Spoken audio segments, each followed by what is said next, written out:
So hi everyone, I'm Sara. Nathan and I are really happy to be with you in person today. We loved our time at APU.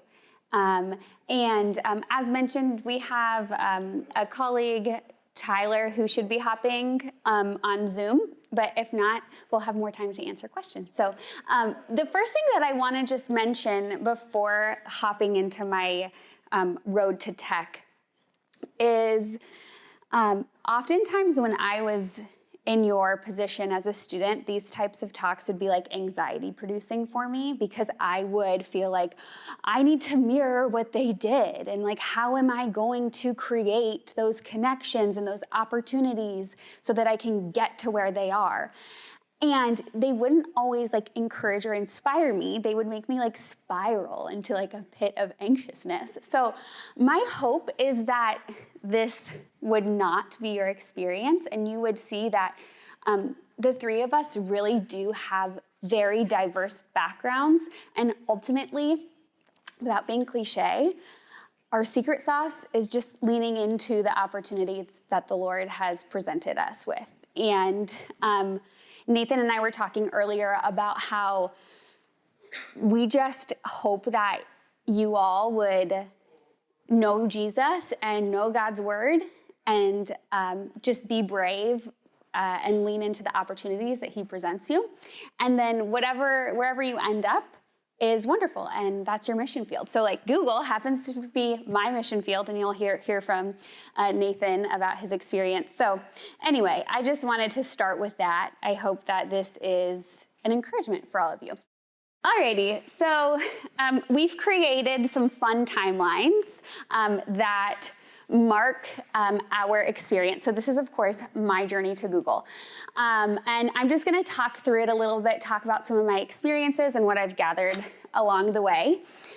So I started college at a school in Atlanta, Georgia. I was playing volleyball there. Went there for a year, ended up having a career-ending injury, which was the catalyst for my moving back home to California. I went to a community college, picked up an internship at my church that year, and then transferred to APU as a junior. And I was not in the School of Business. I am an English major. And so I graduated in 2015 from undergrad and then went straight into the new MA program in English here at APU. So you'll notice that some of the jobs that I picked up while at APU were in the Writing Center. I took advantage of being a TA. I actually had an editorial internship with Dr. Thornton, which was super fun.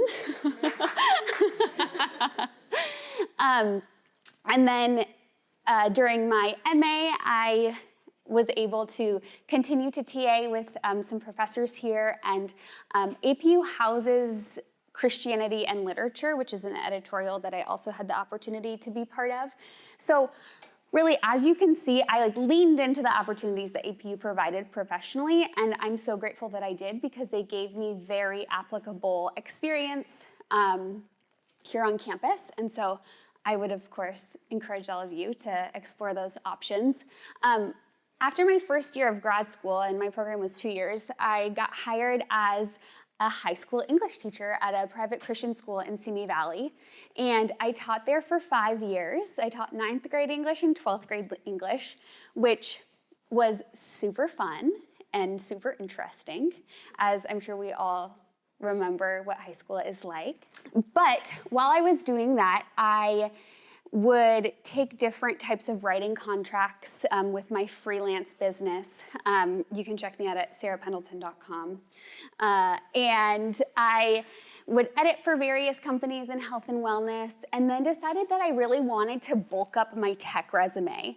And so it was at that point that I finished my MA. And keep in mind, I'm teaching, so I'm in my third year of teaching at this point. And I saw that Fitbit had an internship program for summer interns. And from some people's perspective, I'd arrived professionally. I had a career. I was the English department chair. I finished my grad program. But I really wanted to explore tech. So I applied for the internship, and not a normal intern candidate at that point. I got it, and I absolutely loved it. And after, Fitbit offered me a contract working on a security project, and then ultimately, I left the classroom because Google acquired Fitbit and looked at all of Fitbit's employees and decided who they'd want to offer full-time contracts to. So it was a very quick transition for me out of the classroom. But honestly, people want me to like provide them with like the equation of how I made that happen. And my answer is, I didn't, it was the Lord. So that goes back to like my first point of just like really leaning into the opportunities that the Lord presented me. And because of the history that I had with my editorial internships and the freelancing that I had done, I was equipped for that door that he opened. And so I've been with Google for 18 months. I am now in my second position. Google has 10 different orgs, which we'll talk just a little bit about. And I started out in customer support, writing help documentation, user-facing help documentation.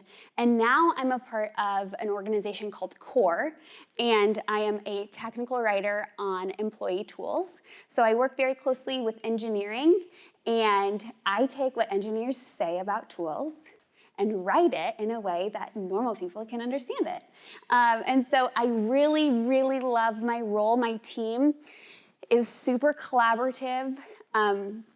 We do weekly crits where everyone can bring writing that they're having a hard time with, and everybody contributes with ideas or like, hey, have you thought of approaching it this way? And everyone is really encouraging on my team. And so the environment in my org is extremely proactive and creative. And so all that to say, I am super grateful to be at Google and just love the opportunity to help improve Googlers' experience at work.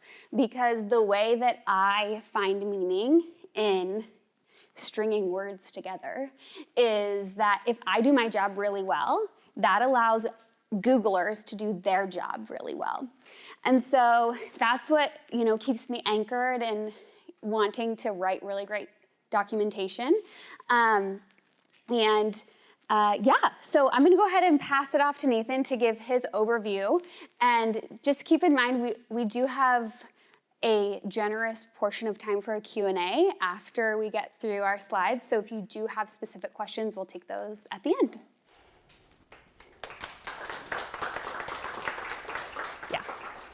Hello, everyone. As you heard, I'm Nathan.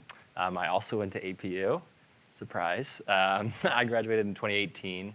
I was also in Dr. Thornton's accounting class. Was an experience, wonderful experience. I'm not in accounting, but great professor. So this is also my experience. And as Sarah said, my road to Google was very different. I think everyone's is. Everyone on my former team was different. I actually am no longer a Google employee. I jumped to a different company, as you'll see at the very end. As of Friday. So very fresh, I moved to Amazon. So now I'm working in a very similar role, just with a very different company. But I'll get there. So starting out, I wanted to include, pre-high school, I had a very, very basic job, like most people do. I worked at a bowling alley, gave me no skills other than customer service, which in my role has been really helpful. I basically learned how to talk to people. I was terrified of the cash register, so afraid to work with money, but it was good for me to get out of my comfort zone. So went to APU. After that, I went and did what's called a YWAM DTS. So Youth with a Mission is a Christian organization, and I did a discipleship training school. So I was a little bit older coming into college, had no idea what I wanted to major in, right? So as Sarah was obviously wanting to go on the English route, I had no clue. I did like the idea of going to business. So I went and started as a business management major, and that's where I got into Dr. Thornton's class. So started at APU, and then quickly realized that I liked the idea of doing communications and advertising. Still didn't really know exactly what that meant, but from my marketing professors, I was learning a lot about, okay, how can we use digital marketing? How can we use like retail marketing, wholesale marketing? And I learned a lot about that. So one of my big passions in life has always been sports. I was not blessed with being a professional athlete, unfortunately. Maybe in the future, but probably not. So one thing that I took advantage of, just like Sarah, I worked in the athletic department as a marketing intern. So I did Midnight Madness. I didn't start it, but that was one of the things that was my big projects when the basketball season started. I did a lot of corporate sponsorships. So when we worked with like Jersey Mike's, if we're still with Jersey Mike's, Arita's, Shaved Ice, I did a lot of that partnership. So I was learning a lot about how do you work with clients, basically. And then my first real sales job was when my summer of my sophomore year, I worked in direct sales. So think if you're in Sam's Club or Costco and there's somebody on an end cap walking up to you with something, trying to get you to buy it, that was me. Mine was bamboo pillows. So imagine somebody walking up to you saying like, hey, give this a hug, it's a great pillow. Probably wouldn't fly today, but it did then. And I learned that sales is tough, but it was really rewarding when I was actually able to make a sale. The thing that they said was the whole business was based on 99% attitude and 1% ability, which in my opinion is not completely true, but it was helpful to realize so much of my sales success is based on my attitude and learning how to communicate with people. And then another really awesome program that APU allowed me to do was I did study abroad in Lithuania. So if you know where Lithuania is, it's in Eastern Europe, and it's a very small, very cold country. But that was allowing me to meet more people, and it kind of gave me the love of international work. And then I worked also through an APU program. It's called Study Abroad in China, or Work in China. I had an internship in China, and I worked at a pizza restaurant. So I was in this small city called Nanning, well, small for China. It's still about 6 million people. And then, yep. And so I was learning, I basically did a marketing plan for them. APU had different companies come to campus, and after I studied abroad, I knew I wanted to live internationally. That was a big one for me. So this was a company that was actually based out of the UK, and they were a recruiting company. So I started with them the spring of my senior year doing recruitment for medical devices. So imagine people that are working on like almost approved pharma products. I was doing a lot of recruiting for them. And at that point, on the slides, it says, I thought that was game over. I'm stuck in recruiting the rest of my life. And what I realized was that's not the case. So I ended up leaving that role still in my senior year. But it gave me the spark to really start to network. So that's kind of the moral of this entire story. I think for all of us, I started networking like crazy, as you'll see here. And I don't know if this is still a resource, but I used a resource called APU Connect, which is basically, or was, or is APU's version of LinkedIn. And so I just started reaching out to anyone and everyone that came from APU that was in Europe or abroad. And I ended up actually getting a job with Adidas. I was doing what's called a functional traineeship, which basically means I did an 18-month program where I jumped around to the various marketing departments, and it allowed me to move to Germany. So that was in 2018. And then quickly after, I realized I wanted, the whole point of that program is to land in a long-term role. So I realized, okay, I want to work in digital marketing because that's what a lot of my skills were from APU. And so I was able to get the opportunity to come back to the US and work with Adidas in digital marketing. And that's how I landed at Google because what happened was I was working there and I realized my priority was to stay in California. And I wanted to be able to have a career that I could work and make enough money to live in California, and then at some point be able to support a family. So my options that were available to me were either the finance route or tech. Thornton would have chose finance for me, but I chose tech. And then, just like Sarah had said, it was very much a God thing. I applied to Google. I actually didn't get any of the jobs that I applied for. About 9 months later, a recruiter reached out. So my job at Google was, I was an account strategist for their ad sales team. So basically, Google has a suite of ads or suite of products they run ads on. So like the search network is one of them, YouTube, it's called the display network is another one. So if you're on, let's say ESPN, you're looking at the Niners score, and you see an ad, somebody's paying for that, right? So they're paying for your eyes to have visibility on that ad because they're assuming that you are someone that's relevant to that. So I had a book of business that I would consult with medium-sized companies, and I would say, what's your marketing strategy? What's your ad strategy? And then I would come in and say, here's how we can best use the Google product to be able to market to your type of audience and really increase your return on investment. So that was my whole role, and I can answer more questions about that. And then somewhat recently in July, I made the transition, or I had a recruiter reach out to me again, which also was very much a God thing, about a role with Amazon. And so now I'm working with Amazon in the same role, but looping back to the international piece, now I work with accounts based out of China. So I have a Chinese book of business, and these are companies in China that are basically trying to grow in the US. So that's my role. The moral of the story is all of it goes back to obviously the grace of the Lord, but networking was a huge thing for me. Meeting people, asking a lot of questions, and then that landed me in these roles. So that's my general overview, and I will hand it to Tyler. Introduction. So my name is Tyler Fischella. I graduated APU in 2015. I'm a technical account manager here at Google, and I'm also a part-time program manager on the product team. So I'm going to talk a little bit about my journey, which is also very different than Sarah's journey and Nathan's journey. So I am not academically inclined. I don't like sitting in classrooms and reading books. I like reading news articles, I like synergy, I like putting teamwork and projects together. I was very much a project person in college. If I had to write a paper, I'd try to negotiate with my professor and say, can I make it a project? Can we do something where like I get to actually do something, not read about it. So that's kind of seen my journey here. I dropped out of high school because I also hated math. And so I dropped out of high school, and then I went to work in sales and started at community college at Citrus. I didn't do very well at Citrus because I didn't finish my senior year of high school. So I moved to Mount Sac, and I did really well at Mount Sac, and I started their aviation program. Around the same time, my sales career was moving in a good direction. I went from working at Verizon, which I did not enjoy, to Best Buy, and I got to be a Mac sales specialist at Best Buy, which I had a lot of fun doing. And upon getting my GPA up at Mount Sac and sort of finding the passion projects I had going at Mount Sac, which helped me be motivated academically, I moved to and transferred to APU. And when I got to APU, I really wasn't sure what I wanted to do. I was thinking maybe philosophy or business degree, but I ended up majoring in political science. And I started interning for a variety of different public offices. I interned for an assembly office, a congressional office. And then for my senior project, because again, I still had to do a senior thesis, but what got me through senioritis of my senior year was running for city council. I decided, well, I'm a political science student. I can't just read about this stuff. I got to actually do something. So I'm going to run for city council. So I went to my hometown, filed the paperwork, ran for city council. Meanwhile, I wrote a paper, which was a senior thesis, about the prison system. Didn't really enjoy that, but loved the city council race. Learned so much about it, about public policy and working with city councilmen and committee chairs and all the people in my community. And to echo Nathan's sentiment around networking, I think one of the things that has made me successful in my career has been my desire to network. I only got the ability to run for city council, I think, because I ran for so many, or I'd worked at so many different public offices, and I built a really robust community.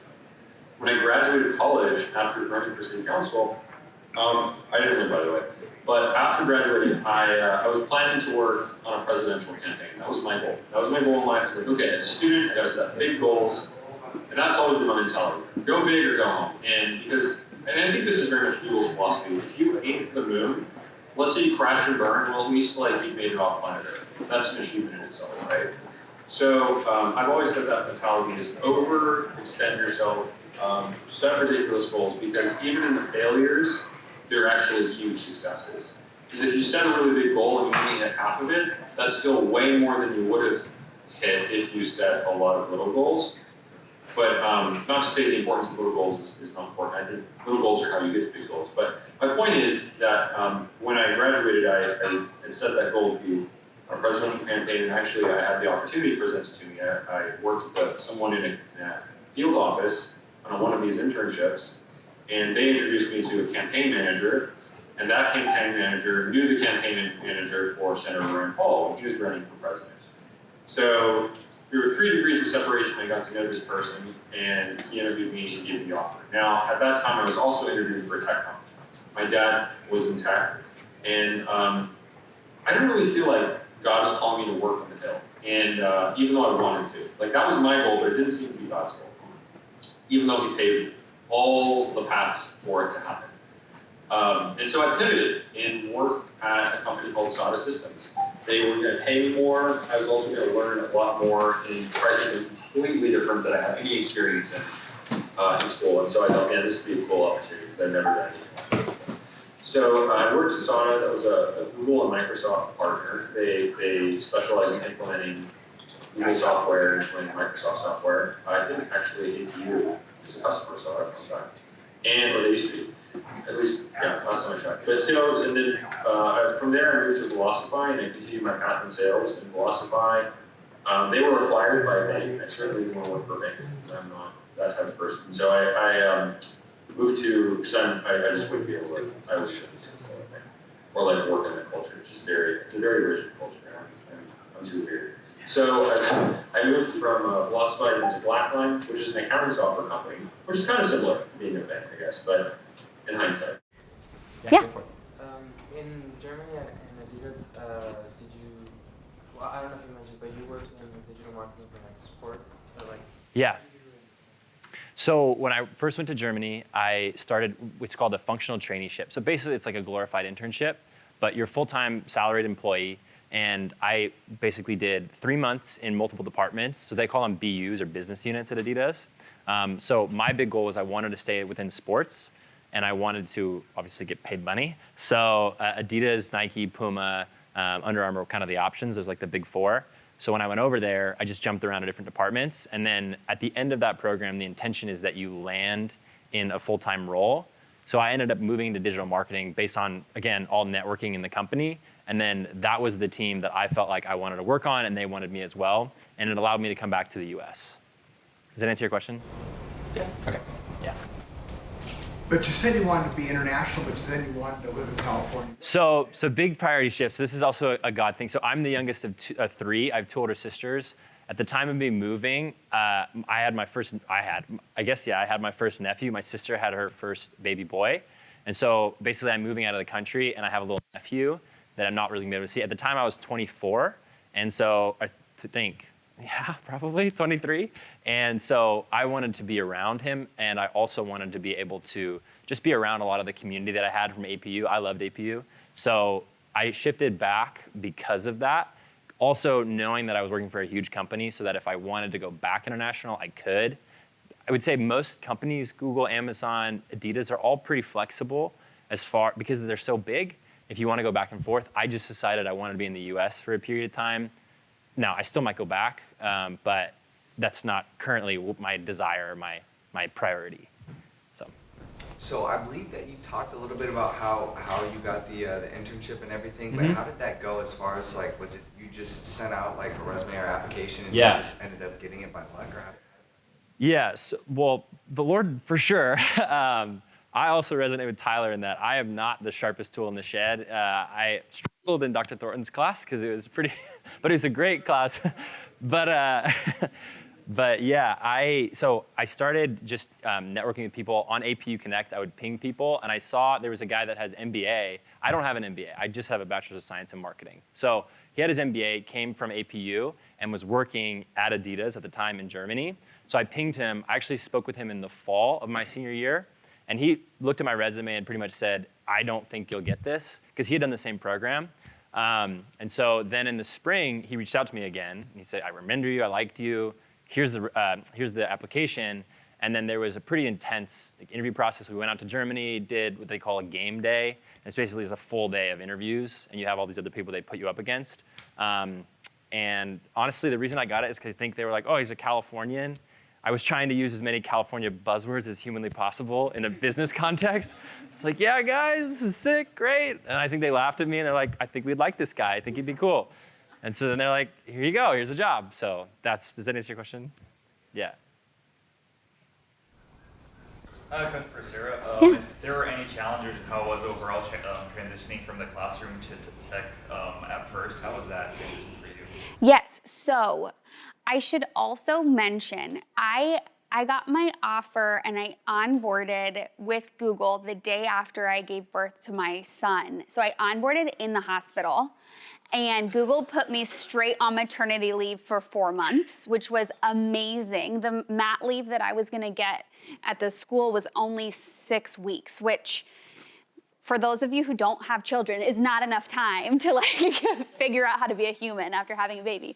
So that kind of like buffer that I had to sort of like calibrate honestly what was a new life was super helpful to have that 4 months to be like, okay, I'm out of the classroom, I'm a mom, and now I'm in tech. to sort of just like mentally prepare for that shift was amazing. I will say, like, going from having really tangible impact in the classroom, where like I had really meaningful relationships with my students, and I didn't really have to like fight to see the purpose of my work. I had to lean in and like connect the dots a little bit more in tech. So that transition, I would say, was the most challenging in terms of like meaningful work. But the actual work itself is like very exciting to me. So like being able to jump into full-time, to be paid to write full-time is like, that's been my dream for a long time. So that was like a very exciting part of the transition. Thanks for your question. One of the professors I teach management, but I also have some technical background. I come from IT. I used to teach IT and so. And now when in my classes, I try to integrate as much technology in every management concept, whether it's project management, whether it's process management. And the reason for that is we see the importance of having some technical knowledge in the industry.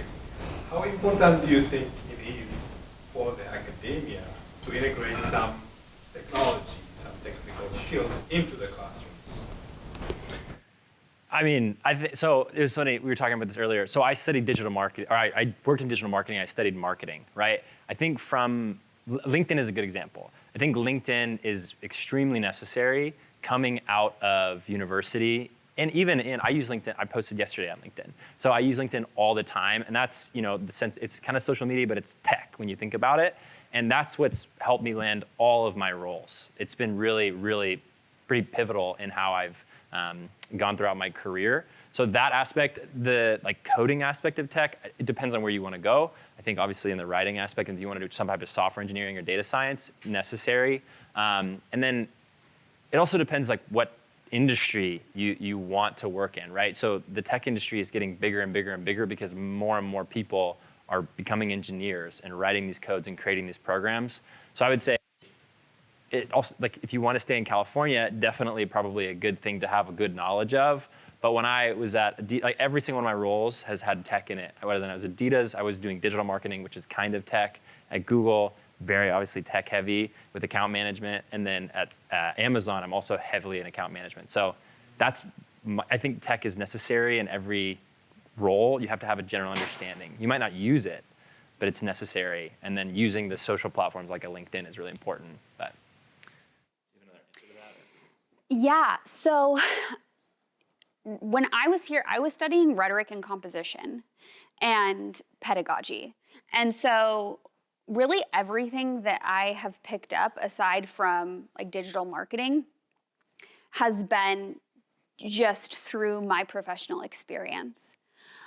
I wish I would have leaned into opportunities more to cultivate those skills while I was here, but I didn't think that I would go into tech. So I was like, blah, blah, snore, don't care, and thought that I would be teaching forever. And the thing though that I have gathered is like there is so much information accessible to you, whether or not you're in like a tech specific class or a classroom that's integrating tech.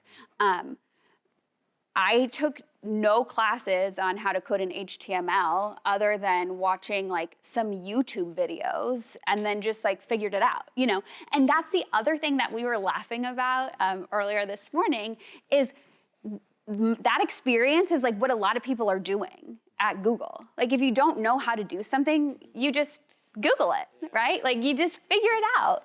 And that's, I think, true in like a lot of professional environments. Like we get what we can from our education and the rest we have to just pick up along the way based upon our experience. And so, I know this is like a long-winded answer.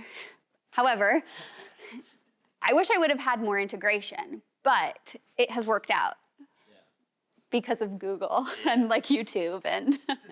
And I would, just to add on to that, from the advertising perspective, there's so many trainings you can learn how to use advertising on Google. And it's the foundation of a lot of business, right? Because you have an awesome product or service and you have to get it to the world. And it's very easy to learn how to use the basics of it. And so the amount of advertisers that I worked with that didn't necessarily understand the depth of knowledge that you could, which is difficult, I would say they had a really basic understanding and they were super profitable in their business because they understand how to get the product they had or the service they had out to the world. So that's what I would say is important in the business realm. Did you experience like self-doubt after when you transitioned from graduating to starting work? Yeah, so to put it in perspective, I had an interview with Adidas before I graduated the week of finals, my senior year. So I don't have a job at this point, right? I find out I get the job the Saturday before I graduate, right? So massive self-doubt. I'm sitting here thinking, oh my gosh, I just left a really good paying job in recruiting that I hated.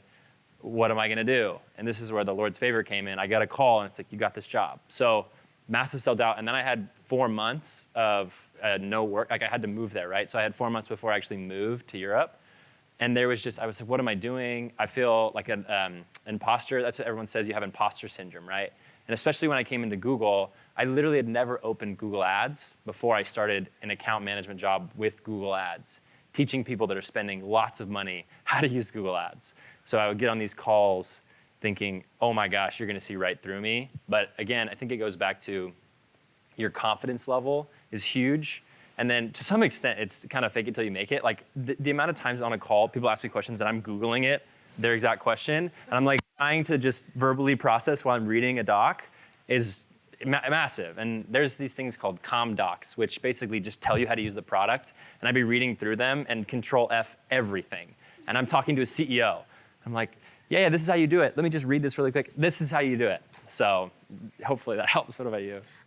I think like imposter syndrome is present in like every area of life. I even sometimes like feel it in my personal life. Like I look around and I look at my 2-year-old son and I'm like, who's your mom? Where's the mom here? And then I'm like, oh, it's me. The same thing happens, I think, in a lot of people's professional environments as well. As I mentioned, I just transitioned to a new role at Google and I had to learn an entirely new tool set.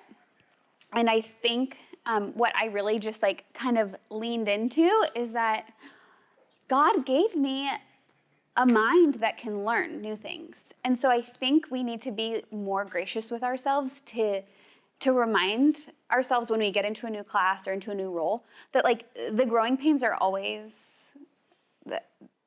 painful, right? Like it hurts to grow and to stretch, but we can. And so I think a little bit of that feeling of like fear or regret or like we're not smart enough or good enough is natural whenever we start something that is uncomfortable. But I think for Nathan and I, we just have like learned to kind of like push through that, you know? And what he's mentioning, like fake it till you make it. I think that's also like, it's figure out what you don't know and then catch up, right? And like identifying your own gaps. So I think, yeah, everyone goes through that. So we want to be mindful of time. We have about 10 minutes left. Is Tyler back on the call? Okay. Yep, I'm here. I think what we're going to go ahead and do, I'm going to call an audible, and we'll take some, does anyone have any specific questions for Tyler about his path to Google? We had like an overview of Google in general that I don't think that we'll have time for. Any questions specifically for Tyler? Yeah. If we don't have any questions, we can do the overview, but questions are more important. And just to add one thing, where I left off was I hopped to Blackline, and then from there I realized I didn't want to be in sales anymore, and I moved to Google. And at Google, I joined as a sales team person, but then I quickly moved to a more technical role and a program manager role. So that's kind of the path I took. I think sorry, I got cut off earlier. I had just a couple more hops in other companies, and I eventually got to Google in a non-sales role. You have to ask them. And I just want to hit on and emphasize two things that Sara and Nathan said that are really important for career development. And I think one is like leveraging the resources you have at Physics Pacific. You know, your professors are really cool people. Like I mentioned, my professors were flexible. I didn't like writing papers, so they let me do projects. Sara leveraged the Writing Center, and she developed her writing expertise at APU, and that took her to her career. And Nathan was very good at networking, so was I, and that's why we got to where we are today. So I emphasize again, like all of those things are really important as to our students at APU, and I'd encourage you to do the same if you want to be in a large organization and have a really strong career. Yeah. That's the last thing I want to say real fast, and then we could talk about questions. There's a question for you, Tyler. So my question was, what made Tyler switch from sales to Google? Because he was originally in sales. What made him make that switch? Can you repeat? Yeah. Why did I move from sales? Okay, you heard it, Nathan great. and me are going to have a disagreement on this question, but I feel like in my experience, sales is not easy. I'm an extrovert, kind of. Well, I'm actually an introvert. I love quiet time. Nathan, are you an extrovert? I can't tell. Extrovert, very much so. Yeah, extrovert. You're an extrovert, yeah. So I'm an introvert, and so I can do the extrovert thing. I have to all the time. But I think sales for my personality just wasn't a good fit, number one. And because it wasn't a good fit for my personality, I wasn't as successful as I could have been.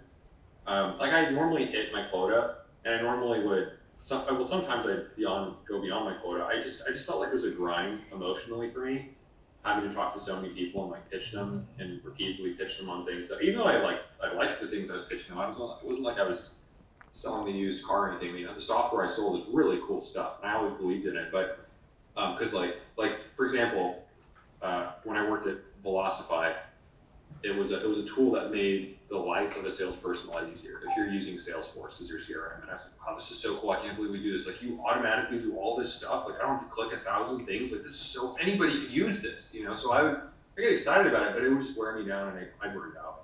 The short answer is I burned out, and so I moved into program management for that reason. I felt like I could still interface with a lot of people, but the way my brain works is like I like to be in a lot of different things, doing a lot of things all at the same time, as opposed to doing the same thing over and over again. And so I felt like sales was kind of repetitive in that like I always have to have conversations. The conversations are always different, and Nathan will echo that.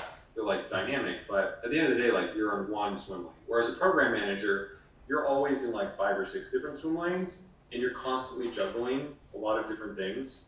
And so that just fit better with me, like the way I work. So I'm a little ADD, and so this felt natural. Like, cool, my brain naturally does this. I'm always doing 7 things at once in my head, so now I can actually do 7 things at once. This is great. Yeah, that's kind of how it worked. The question was, is there a skill that we can kind of like look and see as like transferable to the different positions that we've had? And mine is for sure communication. Like knowing how to confidently and eloquently communicate has been a premium in everything that I've done, even from working in the writing center to being a teacher to now in tech. The way that we can communicate our ideas and just even via email is just so important. Live with people, in writing. So I definitely say confident and clear communication has been the thing for me.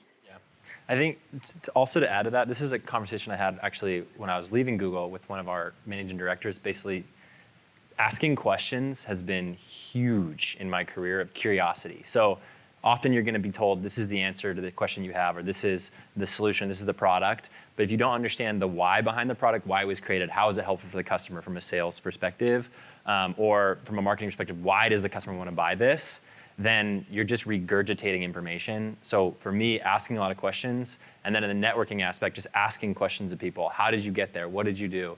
And then not trying to imitate that, but just saying like, how can I do that my own way has been really helpful. Tyler, do you want to answer that question as well? Yeah, I would say, man, my brain's going a couple places. I would say I would agree with definitely communication and being able to ask questions, being curious. I mean, those are even principles of Google. You have to do that very well to survive. The other thing I would say is leaning towards the big picture. I think being able to see the big picture in any organization you're in or any team you're in is really important. And I think that's important because a lot of people focus so much on what they're responsible for, their specific swim lane. And then when you see the big picture, you open up opportunities, whether they're new conversations to leverage your communication skills or new ways to look at a problem, to ask the right questions. But if you think above the status quo and kind of zoom out, I think that's universally been a strength of mine, but also something that I see everywhere at Google. Nathan has to do it, Sara has to do it, all of us have to do it at Google all the time, like to zoom out and kind of see what's going on. And I think that leads to be successful as well. And that's something I had to do in all my career, everywhere I hopped to. Like, I'll give you an example. When I was at Velocify, I got this sense, like, hey, I call it a sense, but it was me just paying attention to the big picture. I think they're going to be acquired. You know, I looked at some reports, I talked with some friends, I was routinely kind of zooming out and wondering, like, what's the direction? Where are we going? What's going to happen? They're not communicating this to us because we're new. Like, we're young people. We're in a new team. We're kind of like this afterthought. But I was like, you know, I think in 3 months they're going to be acquired. I would bet money that 3 months are going to be acquired. And so I left. And sure enough, 3 months they were acquired, and everyone got laid off from my team. So I think like being able to think outside and look in a big picture and kind of anticipate things, yeah, that's really, like anticipation, that's what I'm saying. Big picture and anticipation, those are two skills really important to have. That's what I'd say for that question. What's the key to being offered an opportunity at Google? That's the question, Tyler? I mean, in my opinion, it's talk to anybody and everybody at Google and ask them to refer you and say, do you know anybody's hiring? And just get people to like you on those teams. Yeah. That's what I would say. I just got in front of people, and through having a conversation, asking good questions, they were like, I mean, people want to work with somebody they like, right? So if you get on the phone with somebody, you ask good questions, they think this person's curious, they seem pretty solid, they're probably going to say to their boss, yeah, this seems like a good option. That's what I would say. Wait, okay, question. Were you guys referred? Sorry. I was referred, got denied everything that I was referred to, but then later I got reached out to from a recruiter on one of the jobs that I had applied to. So, I mean, that's what happened to me. What about you, Sara? Is that what happened to you? I was not referred, so No, I had a feeling. It's because you have a master's degree. And also because you're brilliant. But that's because me and Nathan, and I know so many people at Google that just don't even get an opportunity to interview unless they're referred. But I bet it's your master's degree that put you above everyone else. That's just good. Could be. I will say though that I have referred between 3 and 5 people, and none of them have got hired. But it could be you. But it could be you. It could Yeah, be you. exactly. Yeah, it could be you. That's true. And I'd say the other thing, so in terms of skills, like one of the core things we look for in anybody that wants to work at Google is how you handle ambiguity. And what I will translate to that meaning is, how well do you do in chaos? Do you thrive in chaos? Do you like being things that are constantly changing and where you have no idea where you're doing or going on a day-to-day basis? Or would that burn you out in like 2 weeks? If you can thrive in an environment like that for months or years, good fit to be at Google. If you like structure and order, and you like things very clearly laid out for you, and you like things very clearly planned and executed, would not recommend working at a big Fortune. I'll expand that. I'd not recommend working at a FANG company, because all of them are like that. They're all they're so large. All these companies are so massive, the right hand rarely knows what the left hand is doing. And that's even seen in teams. Like, people we all independently do our thing, all kind of striving for the same goal, and all aim towards the same, sunrise, but in the details, there's a lot of things that are missed, and so it takes someone who's comfortable with that, able to handle that, whether the things being missed cause friction, or the things being missed cause opportunity, and seeing the opportunity and taking the opportunity to fix it, right? I think that's really important. If you have that skill set, that's something like you're not wired to have. Nobody's wired to be like, I love it when everything's chaotic. No one thinks that way. But if you can learn to appreciate it and see value in it and enjoy it, then you'll definitely increase your odds of being there or anything. And I would also finally say, Would you guys agree with that or no? I would definitely agree with that. I think that last is also really work on your interviewing ability, because getting your foot in the door is a great thing, but if you can't interview well, and most of these companies are going to ask you like situational questions. So what would you do in this situation? Or how did you handle this? And they want like data-driven results. Not everybody has that, obviously, when you graduate, but just practice interviewing over and over and over again, because that's super important.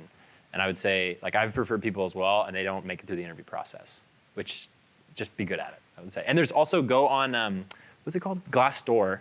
And it will tell you people's experiences, and it'll show you, okay, what are some of the potential interview questions? And they give you a basic understanding.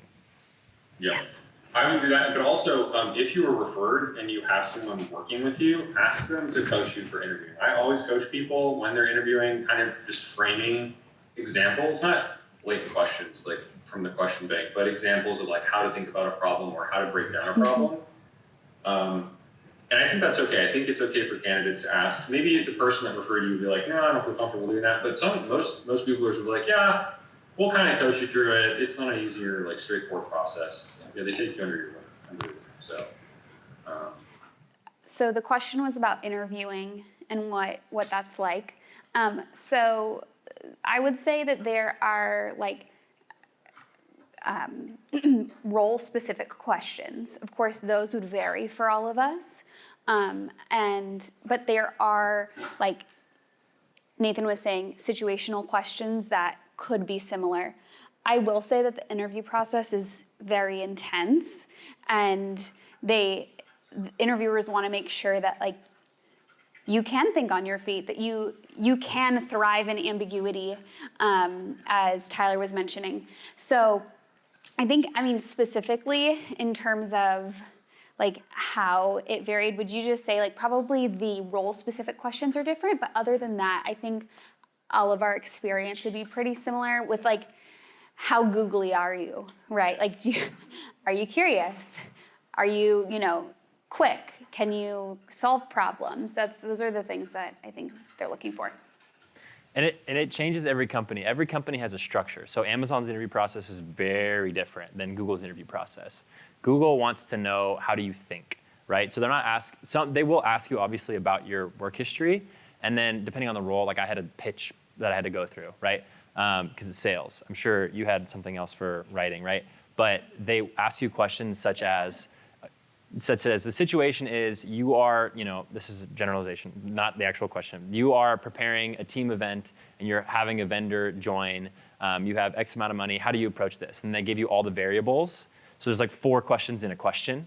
And then they want to understand, okay, how are they going to ask you questions about, are you as the interviewee asking questions about that situation to understand background?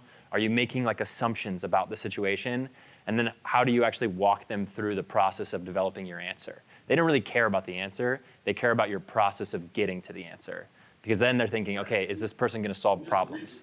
There's a reason for that, to just support Nathan's questions. Because, like I said, things are ambiguous. So if you can think and navigate all of the ambiguity yourself, and you can develop a process on your own, and you can individually solve things, then it'll show itself in the way you answer your question. Mm-hmm.